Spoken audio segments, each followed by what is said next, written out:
Well, welcome back to another Dynodaze video, a Cosmic Grey EP3. You know it's my favourite colour for a Civic TypeR. For those of you that follow the Dynodaze YouTube live chats in the morning, this is the vehicle that we're talking about that's had a inlet manifold swap and also has a bit of a mix match of exhaust system. So we know we're going to get some power in the mid-range, but top end, we're going to find out. ECU exchange, remap, here we go.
There we go, we're in shot, we're in the video. We're in the video.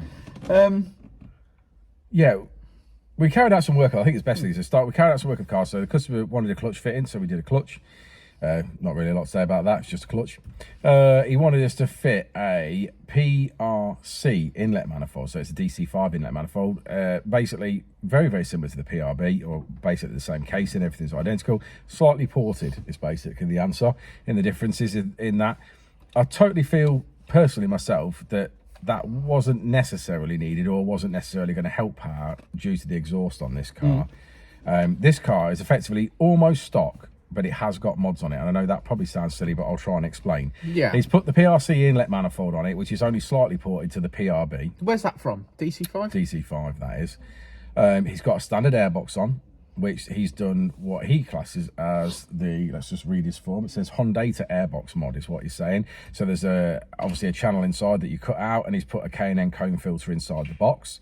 He has also got the JDM exhaust manifold and cat, which I believe is the DC5 manifold and cat in there, which does reduce down to 2-inch before the collector. He's then fitted a 2.5-inch midsection, stainless steel, to then mated to a standard EP3 back box, which is again 2-inch after the joint. So whichever way you cut it, it's a 2-inch exhaust. Whether you have a 2.5-inch bit in the middle or not, it's 2-inch before it reaches the middle section, and it's 2 inches after the middle section. So in my opinion, the exhaust is absolutely strangling this car. Yeah. The standard airbox, it feels standard. That's exactly how it feels. We ran the car, it ran 202 in standard form. And then obviously we've tuned the car, we've gained some in the mid-range. Yes, we have. After around 6,000 RPM, it comes back to sort of the standard power, which is obviously the exhaust. It's hitting the restriction of the exhaust, it cannot flow anymore. And then we slightly, with RPM, start to get a little bit more airflow at the top end, and we start to make a little bit of power. We finished at 207 is where we finished. Which, to be fair, like I said, I'm treating this as a totally bone stock car. It's made mid-range gains. This is where we expected it to make the gains. So, yeah, there we go. The next section, the next improvement for this car, whichever way you cut it, Tegiwa Civic exhaust system, is a decent exhaust system on it and a good manifold on it. If he wants to keep the sports cat, or he wants a sports cat, Piper manifold and sports cat, we always suggest that makes good power, and obviously coupled with the 70mm will make power. Obviously, if you want ultimate power, you want a Decat, but not everyone wants a Decat because they want to get through an MOT and don't want the hassle of that, and I totally understand that. But there are definitely better options for this car to make more power. Yeah, well, he wants a tyre and some brakes also, so I believe he's going to sort these issues out, and then we'll speak to him about more power a bit later on. But hopefully, he's really happy with the car and the gains that he's made. He's fairly sensible. Yeah. You know, so he already expected to maybe make some mid-range gains, but no peak power. So we made a little bit of peak power, so I think he'll be happy. Oh, definitely. It's been worth mapping the car for the mods that have been fitted to it, but ultimately to make more power. You know, to get up to that sort of 220, 225 mark, which everyone likes to get to with some basic breathing mods, it definitely wants an exhaust on it. To get up to the same power as a Ford Focus ST with an extra cylinder and a turbo. Yeah, you just need a decent exhaust. Just needs a decent exhaust on this NA Honda Civic. Yeah.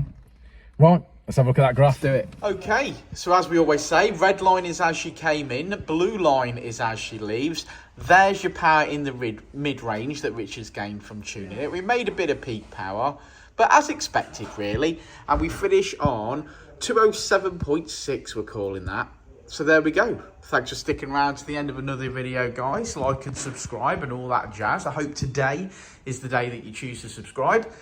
But generally, yes, like I said, we did talk about this car in the live stream in the morning. So we often do that. If you class our live streams in the mornings, about 8:30 sort of in the morning.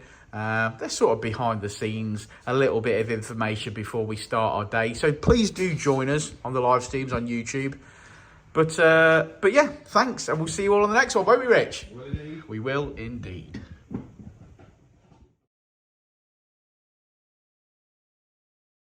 Before and I'll say it again. Life moves pretty fast.